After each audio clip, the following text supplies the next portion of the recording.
The United Football League, or the UFL, is unique in the modern spring football landscape. It is one of the most successful spring football leagues in recent memory, and is the result of the merger of the USFL and the XFL back before the 2024 season, and has remained at 8 teams, with new franchises and relocations taking place.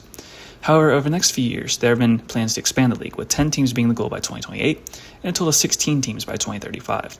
With the league coming closer and closer to gaining profitability, expansion seems realistic and a great way to further the growth and visibility of the league. During the 2026 season, one of the two 2028 teams was revealed to be in Oklahoma City, playing at the MAPS 4 multipurpose stadium once it's complete in 2028. So with that being put out, I want to explore the other options that the UFL may have for expansion and have fun and see where spring football could come next. Before we begin, let's put some criteria so that we can find the most realistic options for this league. First, we need to aim for stadiums with capacities of no more than 20 to 25,000, but more than 10,000. We have to be realistic, and spring football, besides St. Louis, has seen averages of this figure or below consistently. Smaller venues are much cheaper and create a better game day environment as well as a better picture on TV. And second, we should look for places that lack pro sports, especially NFL cities. This will help reduce competition and allow football-hungry fans an outlet to build a new fan base. With that being said, I'll present several locations for new teams. Some are going to be a lot more realistic than others. With that being said, let's dive into spring football expansion. First, there have been several conversations about the return of the Michigan Panthers. The main reason for the removal of the franchise was the exorbitant cost of Ford Field. However, USL Championship club Detroit City FC has been in the planning and development of a new 15,000-seat venue before the 2028 season begins. Detroit is home to all 4 major sports, but was one of the few UFL teams to see an increase in ticket sales. Detroit may be the prime candidate for spring football to return in 2028. Now, with Detroit being one of the more realistic options, let's start exploring more and getting creative for the other 6 spots that are planned within the next 10 years. I have 10 places that could be interesting for a spring football team, to say the least, with 5 Western options and 5 Eastern options. First, we have Salt Lake City, Utah. Home to the AAF's Salt Lake Stallions, spring football hasn't come back to the state yet. The Stallions kept a home attendance of around 9,000, a solid number that beats a lot of former XFL and USFL teams. Salt Lake City has the perfect venue as well for a new spring football team, America First Field, home to Real Salt Lake, an MLS team. With a capacity of just over 20,000, this is right in line with the UFL's new stadium strategy for a smaller, more intimate venue. I think Salt Lake could be an excellent place for the UFL's Westward Expansion, as the only pro leagues without a team are the NFL. Next, we have Portland, Oregon. Portland is a city that, in terms of pro sports, exists in Seattle's shadow for the most part. The city is only home to the Portland Trail Blazers of the NBA and the Portland Timbers of the MLS, with several smaller league teams as well. I believe that Portland is a football-hungry market, and there's a perfect stadium with the Portland Timbers, Providence Park. Maybe slightly on the larger side with 25,000 seats, but I think that there's no better venue in the Pacific Northwest to host spring football. Next up, we have Sacramento, California. Sacramento does have a decent professional sports presence, with the Kings and at the moment the Oakland Athletics, who are planning to relocate to Las Vegas. I think Sacramento is an underrated market for spring football, as it escapes the traditional expansion markets of San Francisco or the Los Angeles area. Ideally, they'll play at the upcoming Republic FC Stadium, seating approximately 20,000, right in the heart of downtown.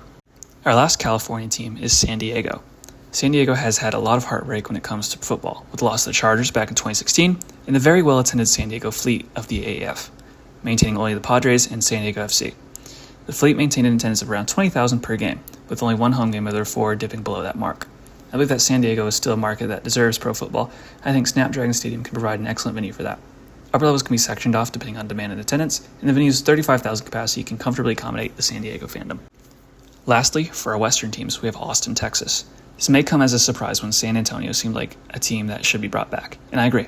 However, the new league ownership has stated that the Alamo Dome is too large for the current vision of the league. In order for a team to come back to San Antonio, a more appropriate stadium has to be built, which there are no current plans for. Instead, I chose Austin, Texas. This brings the Texas teams to a total of 3. Yes, Boston is a growing market for professional sports. Austin FC is the only major pro team, and Q2 Stadium serves as an excellent venue for its prospective spring team.